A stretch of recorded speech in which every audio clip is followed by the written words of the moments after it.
Hi YouTube, today I am doing an honest AMA where people in my chat get to ask me any question. If I decide to skip it, I do have to gift 100 subs. If I gift 100 subs, that's about $500, and that's $500 I don't want to spend. All right, these are completely random. I'm just gonna push next and it just is completely random. If I skip it, it's 100 gifted subs. So here we go. What collabs do you regret doing? Anything with Rich W. Campbell.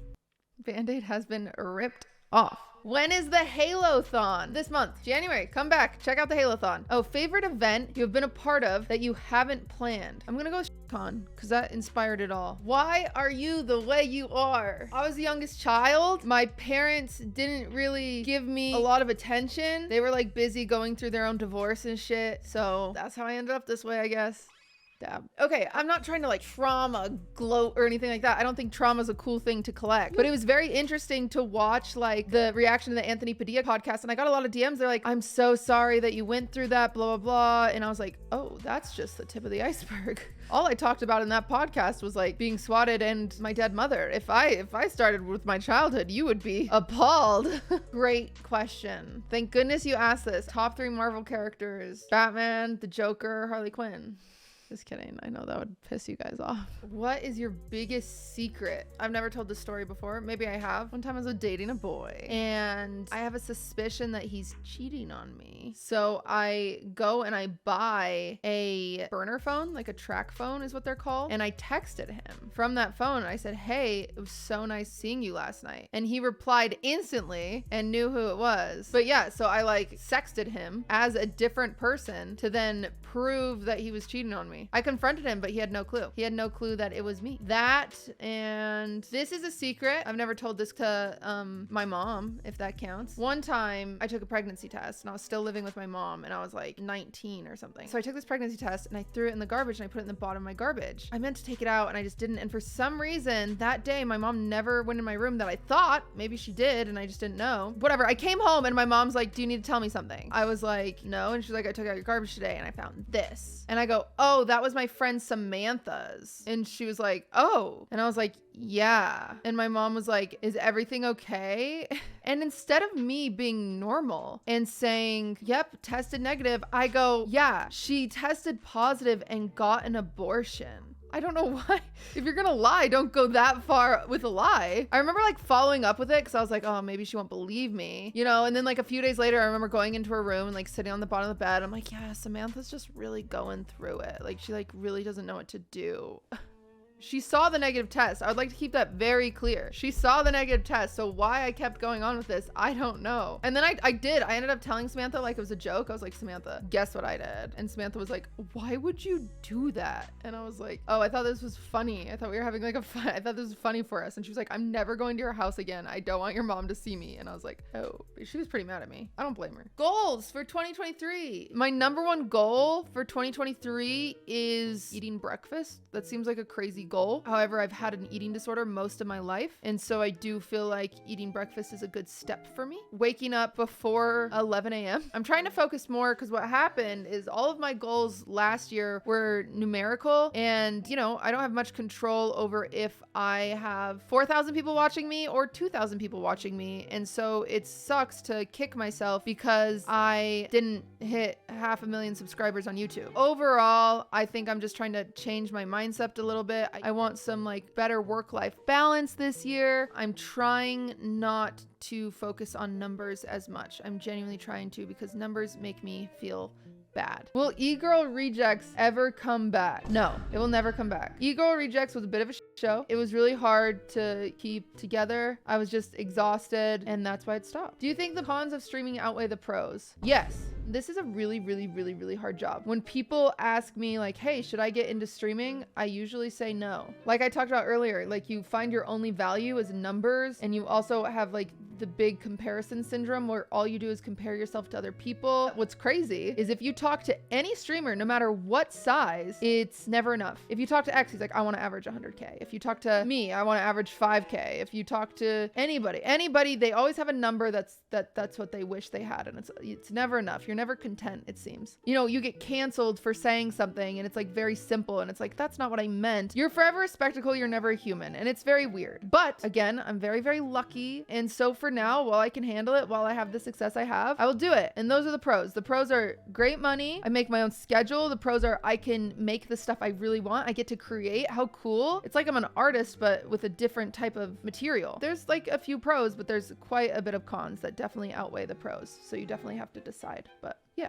What's your hot take / unpopular opinion? Oh boy, people hate me for this one. I believe that there should be no anonymity on the internet. Everybody hides behind these fake names and they say awful things and they do awful things. I feel like if you use the internet, you should like have to like scan your finger and like that's how you use it. I realize a lot of people disagree, but you guys have never been on the back end of just like no safety and it's all hidden behind people being fake. If you were typing in the chat under your legal name telling me that you were going to come to my house and hurt me, then you would be held accountable to that. So yeah, that's my hot take. A lot of people don't agree with it. I understand. Be on the other end of this and then tell me how you feel about people being anonymous on the Reddit or on Reddit on the internet. Are you afraid that your depression could hinder your relationships? Yeah, it has. I had a boy that I dated that I loved very, very much. I wanted to marry him, and every once in a while I would ask him like, you ready? Like, let's get a ring on this finger. Like, and he'd be like,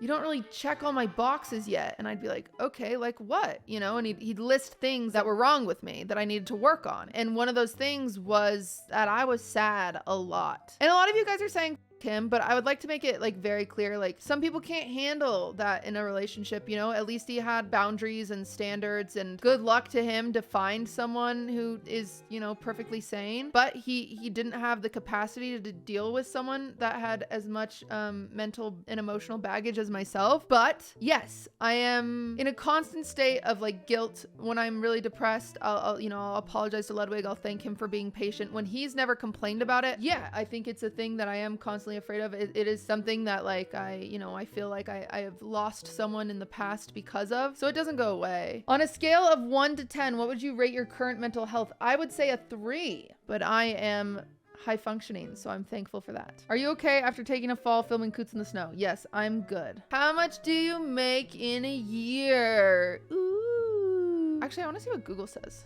Dude, this is crazy. The first one says QTCinderella has a net worth of $289,000 from all social media and stream work. But then there's another one that says QTCinderella's net worth is $5 million?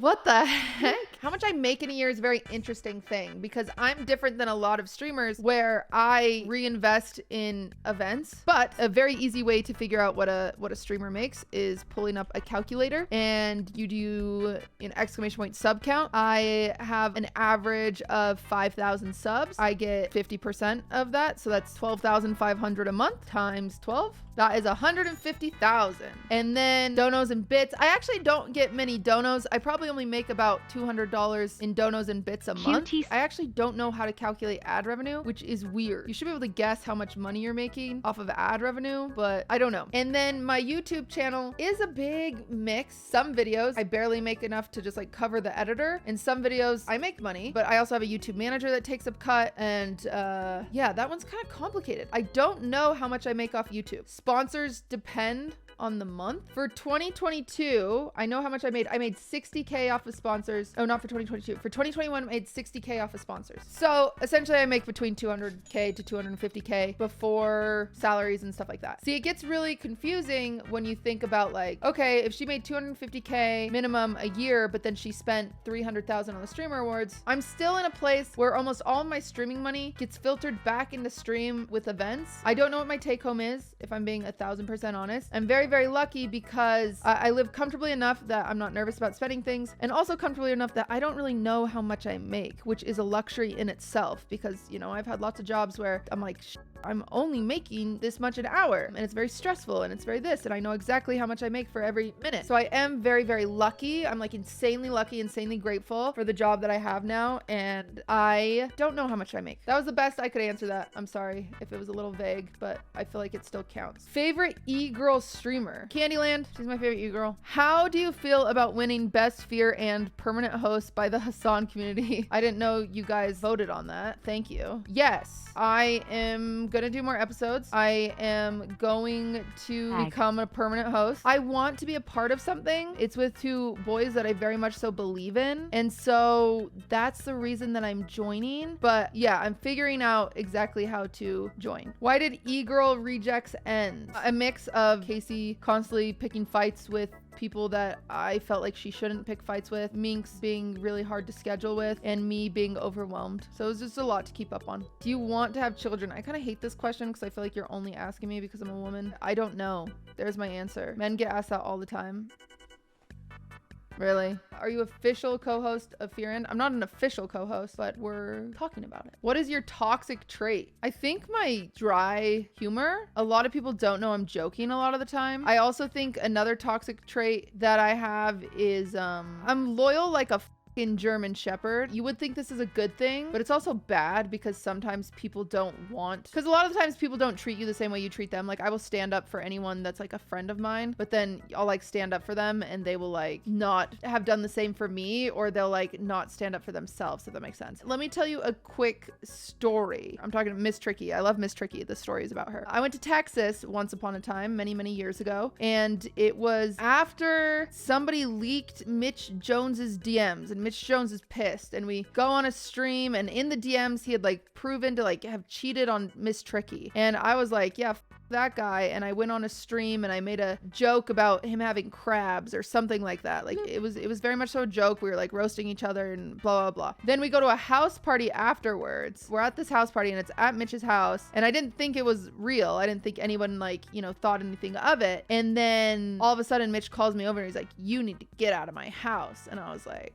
oh, what? You're taking it that deep? He was like, yeah, like you, blah blah. And I was like, that's crazy. And during this, as he's kicking me out, Tricky, who he had cheated on, just like sat there like rubbing his leg, and I was like, are you serious, Tricky? Like I was standing up for you. So then I left the house and went back to E-Rob's house and made cookies. And then they all came home from the party and had cookies. And then it was like, you know, fast forward, I'm still like standing up for Tricky. I didn't want the girl who he had cheated with to like come to my house during TwitchCon. We were throwing a party and I like made a list like, hey, these people aren't allowed, knowing that Tricky would come, and I assumed she didn't want to be around the girl that he had been with while they were together, whatever. And the girl sneaks into the party. When I say snuck in, we literally had security, and she snuck in wearing a wig and an oversized hoodie and glasses, like literally snuck in. Then she like sat on the curb and was like crying that I kicked her out, which is crazy because I'm like, neither him or her were allowed to come to this party because I was like sticking up for my friend Tricky. And then I go upstairs and I look out the window and I see her sitting on the step outside crying, and a bunch of people keep coming up to me and they're like, QTCinderella, you're a bitch because she's sitting on the curb crying and you just won't let her in. Like that's fucked up, and it's like ruining the vibes of the party, because it's like, if you get kicked out, you should just leave. You shouldn't sit on the thing and cry, whatever. But then I look out the window, I'm upstairs, I look out the window, and Tricky is on the curb next to her like consoling her, and I'm like, Tricky, what is going on? Like I kicked her out because of you. Like what's going on? So my toxic trait of being loyal to a fault is that it often gets me involved in that I just shouldn't be involved in. Yes, so that is my toxic trait. It's gotten me in a lot of trouble to the point that I have learned to just shut my mouth. So you'll have seen in the past like few months, I've shut my freaking mouth to try to get over this toxic trait, because I don't need to stand up for people. Okay, they can stand up for themselves. For the record, Tricky's great. Do you know what your ancestry? Do you have any cultural traditions? I'm pretty much like 90% German, 10% English. I don't have any sort of like German traditions or anything like that, so it's weird for me to say German, but that is my heritage. I have German blood, I suppose. Oh, this is so cringe. Yours truly, Princess Toadstool Peach. Thank you so much for playing in my game. Congrats.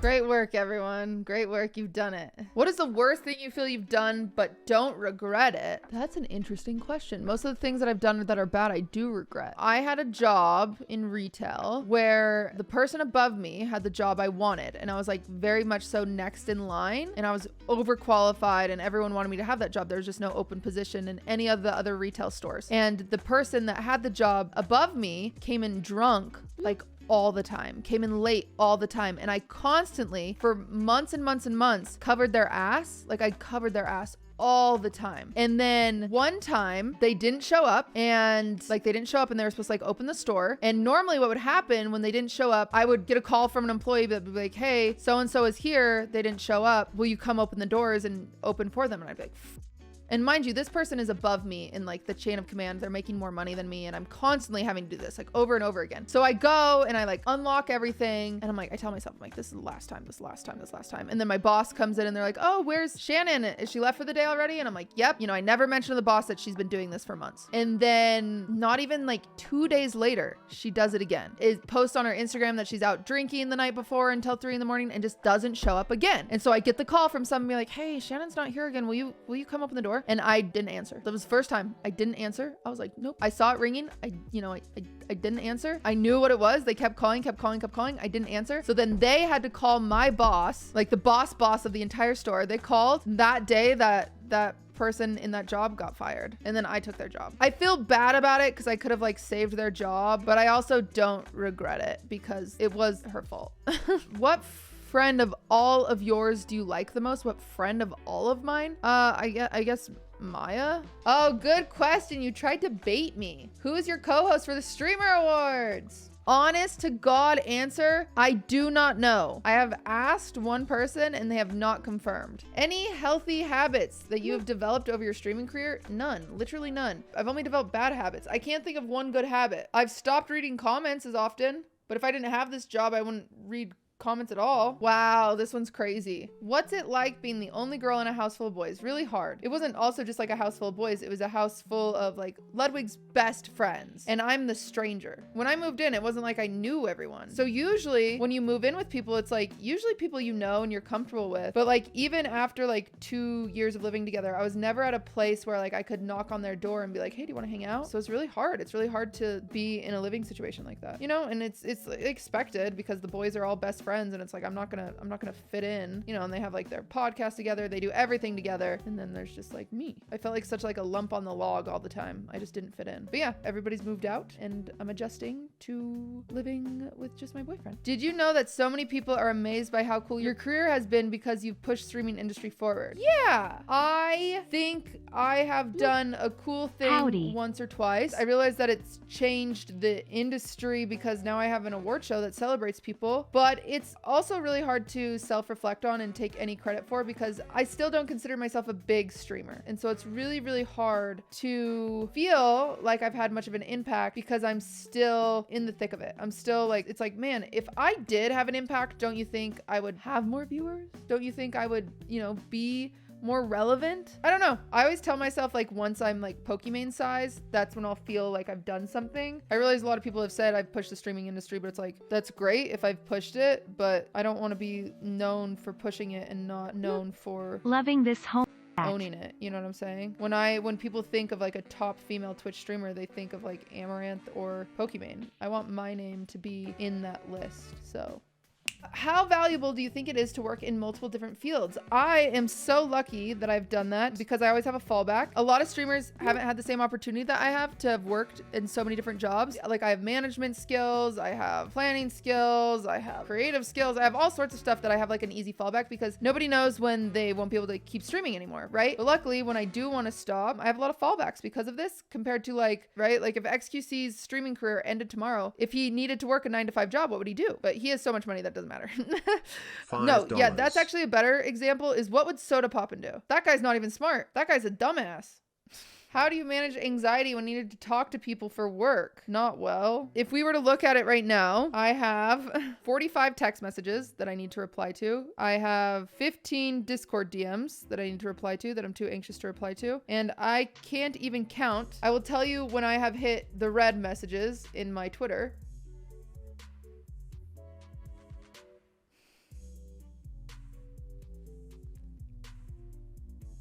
Approximately 56 60 unreplied to Twitter DMs because I'm just too anxious. It's not because I'm popular. I think a normal person could reply to all of these, but I get really worked up and I just don't. The biggest anxiety I have, I've said this once on Twitter before. I actually never really had bad anxiety until moving to California, and somebody said to me, "You suck all of the happiness out of the room." And ever since that person said that to me, it has just played on repeat like a broken record, to the point that I've developed pretty bad social anxiety. So whenever I go to like these streamer parties or anything like that, I feel like everybody is like looking at me different, or that I'm making them all miserable just by being there, or that I'm never saying the right thing. It's really me up. I went to like the offline TV party like 2 weeks ago. I walked in and immediately wanted to leave, but I managed anxiety by frantically texting people that I do trust, and you know, they remind me that I'm not sucking any happiness out of the room. But yeah, that was probably like the worst thing that anyone's ever said to me ever. It really messed me up. But yeah, so I was at like the offline TV party. I was texting Maya, I was texting Ludwig, and I'm like, I've got to leave. Like, I'm so cringe. Everyone hates me, blah, blah, blah. And they're like, you know. And then luckily, like literally I was about to walk out the door and Jody came downstairs and started talking about the house, and I was like, oh, I want to see your room. And then I went up to Jody's room, and it was like a smaller group of people, so I couldn't feel like, you know, everyone was looking at me and whatever, and just like I didn't fit in. And I was able to like sit and talk with Jody and like 4 other people, and we just like talked for like probably like 4 hours, and it was just like, that's good. That's like, but yeah, I don't even think she knows that she saved me from like going to my car and just driving home, because I just was like, I can't. Were you nervous about the Anthony video? Yes and no. The first thing that I said to Anthony as soon as we were done, I said, I am so sorry if this doesn't get a lot of views. That was the first thing I said. And he was like, what? He was like, no, I don't care about views. I just like to interview interesting people. And I was like, okay. That's the main thing I was nervous about for Anthony. I didn't want it to feel like a waste of his time. I was nervous about the reception, because often when you are vocal about mental health issues explicitly, a lot of people like to say like, oh, it's not that bad. Poor privileged me, you know? It's weird. It's weird. People like to use like sad things you say about yourself as ammo. And so I was a little nervous about that. I didn't get a lot of that, thank goodness. I was nervous about the melancholiness of the conversation, being like, most of these people you watch in these interviews, you see their interview and you're like, wow, they're fun. I want to check out their content. And you watch mine and it was like pretty depressing. And it's like, I don't know if that is the message I want to be out there. Like QTCinderella is like, but there was a lot of stuff that was left out of it. I touched on like eating disorder stuff. I touched on really getting bullied a lot more. And so there's a lot that got cut out of it, which I'm grateful for. So I'm happy with the way it was edited. I'm happy with it, I think. If you and Maya switched lives for a day, what's the first thing you would do? I would get out my step stool so I could reach a cup out of the cupboard and have a glass of water, but I'd need my step stool first. That's probably the first thing I'd have to do. And then I'd like hide in small places that I can't normally fit. I'd like crawl in someone's pocket. It'd be awesome. Any potential for Wine About It coming back? If it comes back, it will be with me and a different host. So that's why it hasn't come back yet, because there is no other Maya. I don't have another Maya. I don't have a friend that I have like the same chemistry with. I could do it by myself, but I don't think it'd be as good. I really, really would love to bring it back, but I am not capable of doing it alone. There you go.